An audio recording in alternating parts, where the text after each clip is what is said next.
I think we're getting to the point where people are just focused on getting as much Bitcoin as possible and not getting bogged down in figuring out why. They're just buying, they're just hitting the buy button because they feel like the front running and the FOMO and the hyper-Bitcoinization is so strong. Max Keiser opens by emphasizing the growing intensity of Bitcoin adoption.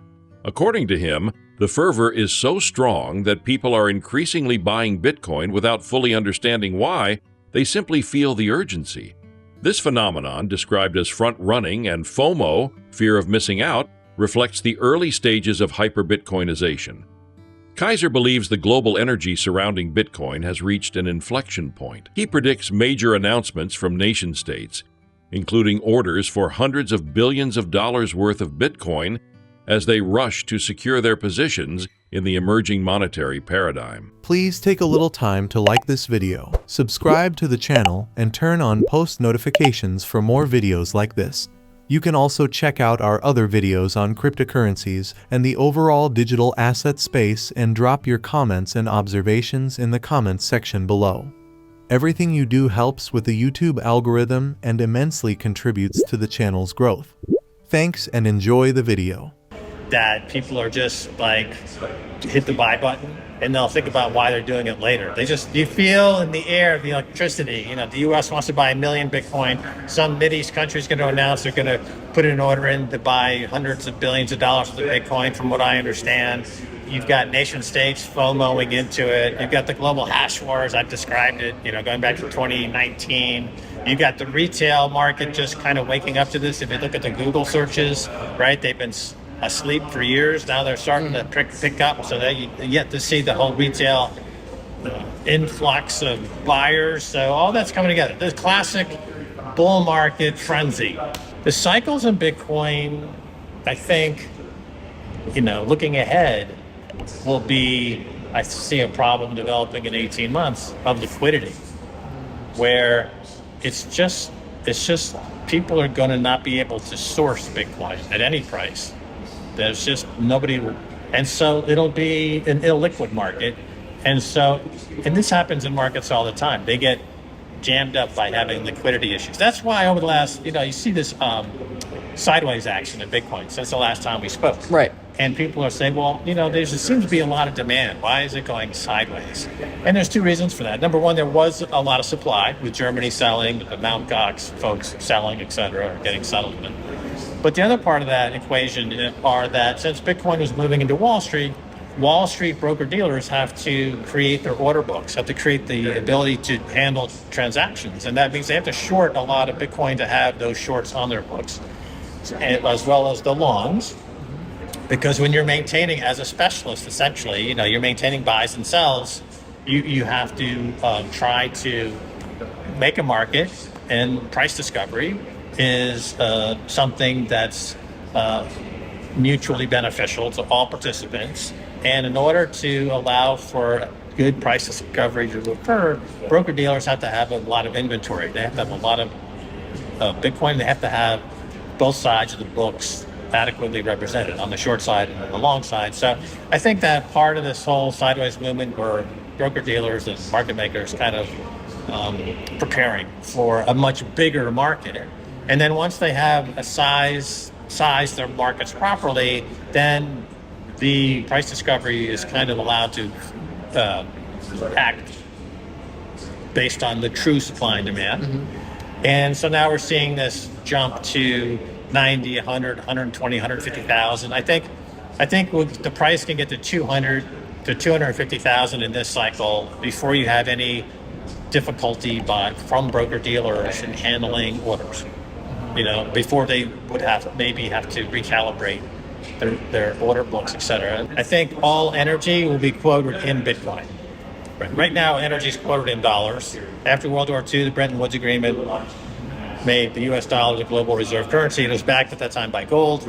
And then over time, that backing was severed. Back in 1971, they broke it. And so that includes commodities. All commodities are priced in dollars. That includes oil. It's all priced in dollars. So if Japan needs oil, they first have to get a lot of dollars to go buy the oil that they need. Right. So that is the de-dollarization of the global economy is happening. Because of Putin and the BRICS, they are de-dollarizing. They're pulling out because the U.S. foolishly weaponized the dollar. They seized 600 billion or so of Russian assets. They kicked Iran off the SWIFT network. So they weaponized the dollar. The greatest strength the U.S. had would be to have the world reserve currency and to get a commission essentially on the global economy. They went similarly with the City of London. The City of London had a position in the Eurozone of being the clearing bank for the entire Eurozone.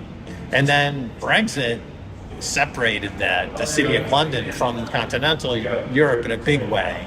And that kicked the legs out from underneath the British economy in ways that people who understand how the global financial system works were warning about, including myself, but the Brexit went forward anyway. And I remember just asking people all the time, I said, you realize that this will cut GDP substantially if you exit the Eurozone.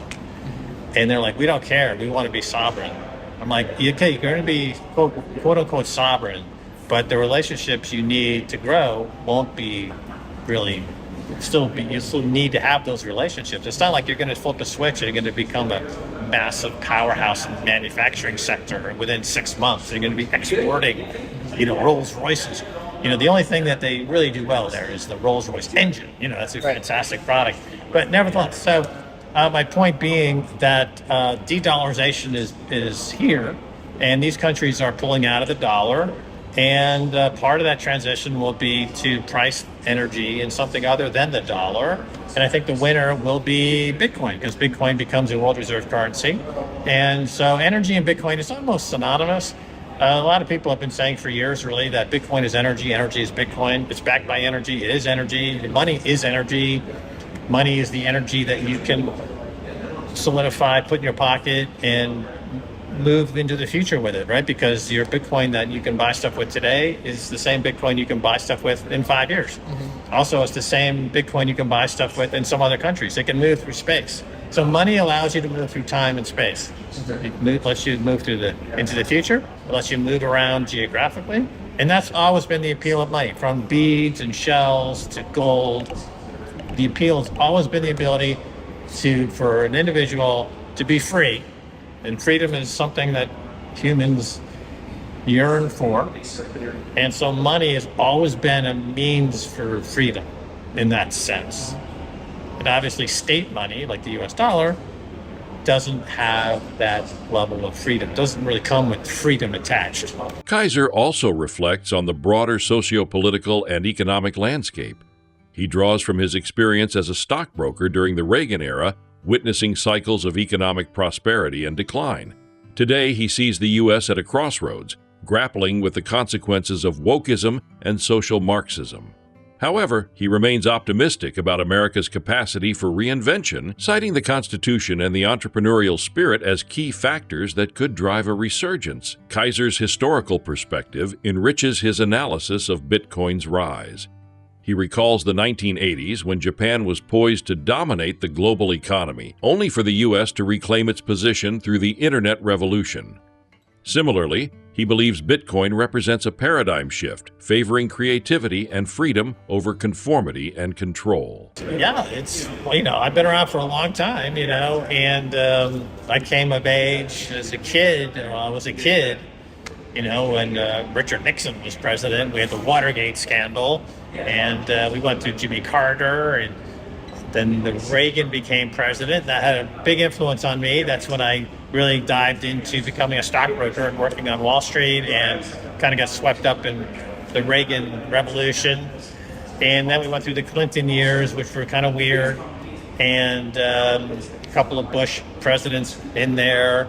And we had Joe Biden. The thing about the Joe Biden years is that it really was almost like end of empire. I really felt like, America was finished. America is toast. America is over. We're just going to sink into oblivion now. The empire is dead. But America has a way to reinvent itself, which is unique to America, because the Constitution and the Bill of Rights worked. They protected the sanctity of the elections enough to get the will of the people represented. in the government by electing the people they wanted, including the president. And I remember back in the 80s, Luke, when the word on the street, and I was working on Wall Street at the time, was that Japan was going to dominate the world economy. They had beautiful manufacturing capacity, and they were cranking out cars, and they were sending them over to the U.S., and Japan's real estate property market had gone up to this absurd level of valuation where like a square inch of the royal palace in real estate was worth more than Manhattan or something crazy like that. And then the internet came around, and it favored creativity over conformity. Because the thing about the Japanese economy that made it strong was that there was a high degree of conformity. People did what they were told, and they did it like robots, cranking out this cars, and it worked until it didn't work. And with the launch of the internet in the 90s, the whole pendulum of global economic activity swung back to the U.S., and then you had really the rise of Google and Amazon and Apple, and these are all multi-trillion-dollar companies now, and that's carried the U.S. back to a premier spot in the global economy. Then you had this very strange digression in America toward wokeism, or basically social Marxism, and it really threatened to destroy the entire country. Max Keiser's insights paint a compelling picture of Bitcoin's future, a world where Bitcoin dominates as a global reserve currency, fuels hyper-Bitcoinization, and redefines the principles of freedom and value. His analysis challenges us to think beyond traditional financial systems and envision a decentralized world driven by innovation and individual sovereignty. As the Bitcoin revolution unfolds, Keiser's predictions serve as both a guide and a call to action for investors and policymakers alike. Will Bitcoin truly become the standard for global energy pricing and economic freedom? Only time will tell, but Keiser's vision suggests the answer is a resounding yes. Please like and subscribe my channel.